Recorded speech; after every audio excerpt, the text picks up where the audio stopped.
Guys, so I thought I'd do an update video on my 2018 CRF 250L Rally.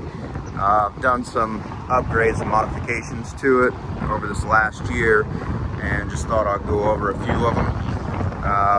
Probably the first one to start with is I do mostly street riding, very little off-roading, so I changed the tires out from the stock IRC tires to these Trail Masters.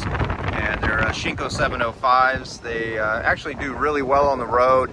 They're okay for some light off-roading, you know, some hard-packed trails.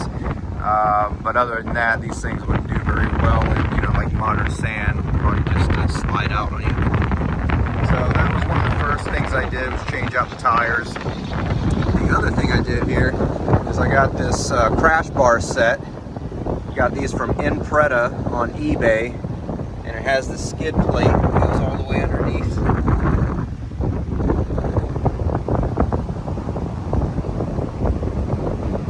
Those are pretty nice. They also have the rear racks, which I bought. So you got the rear rack here, the top rack. And these are separate pieces, sold separately. So I had to buy the rear side rack and the top rack separately.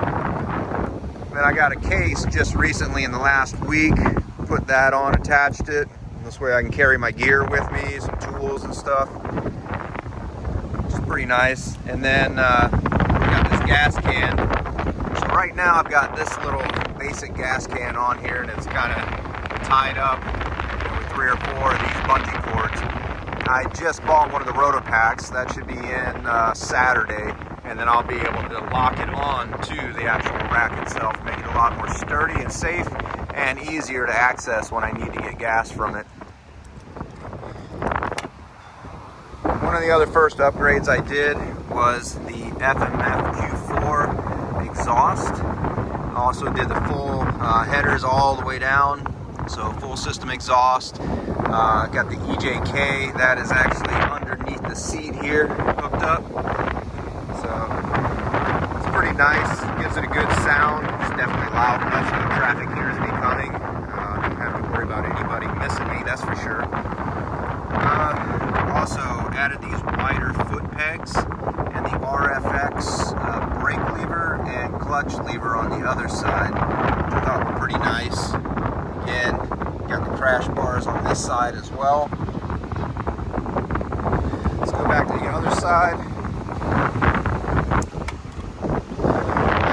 Out the gearing originally to a 1342 and put a gold DID 520 chain on it, which is really nice. Definitely doesn't rust like the stock chain. Just recently I put the 14 tooth back on and kept the 42 in the rear, and I have to say, for at least street riding, I actually like that a lot more. I get a lot more top end speed. As far as off-roading, I don't know how it handles. I haven't done any off-roading since I changed it. But going back to the pegs on this side, again, the wider foot peg, and the RFX clutch over here, the shifter lever. I also added a little plug here, so I can use this for, you know, like my pump when I need to pump up the tires. I can plug it in. There's also another plug here, and that actually runs up through the bike over to here and up to the top. And I got my USB plug right here, so I can set my phone up here on the ram mount.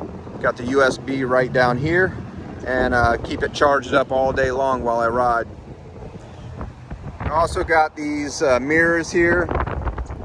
Set these up a little bit higher, a little nicer, also wider.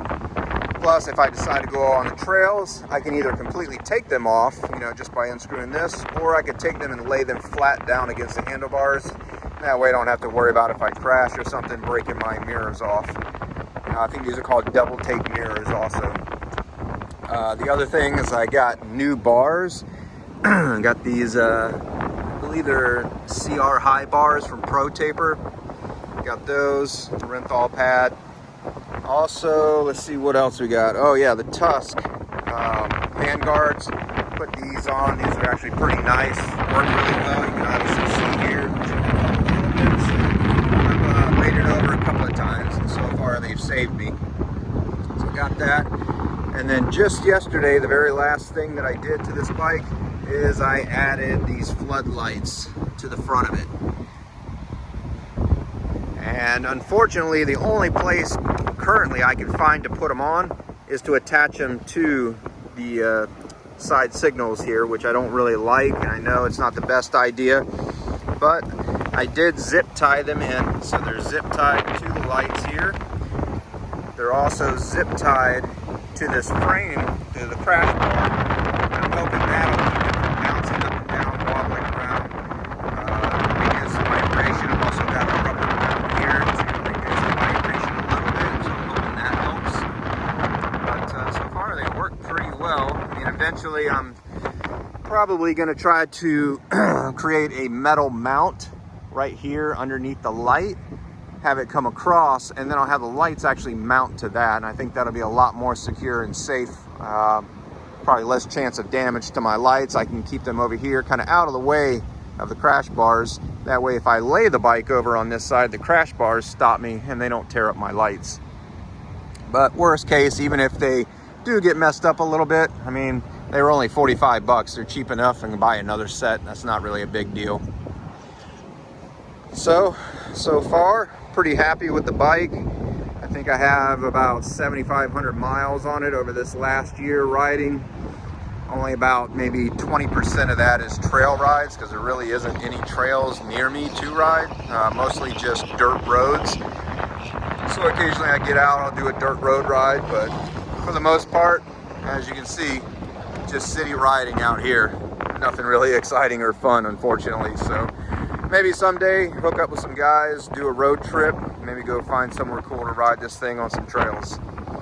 But so far, like I said, really happy with the way this bike's turned out. Ride's great, it's comfortable.